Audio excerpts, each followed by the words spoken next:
How to find junk or spam emails on any iPhone.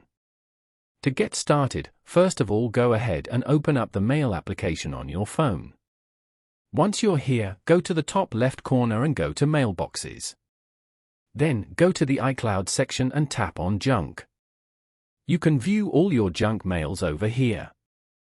After that, go back and open up the Gmail application.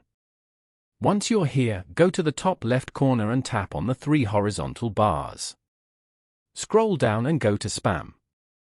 You can view all your spam mails over here. This way, you get more control over your experience with the device and how you use it. Following these steps, you can easily find junk or spam emails on any iPhone. Thank you for watching.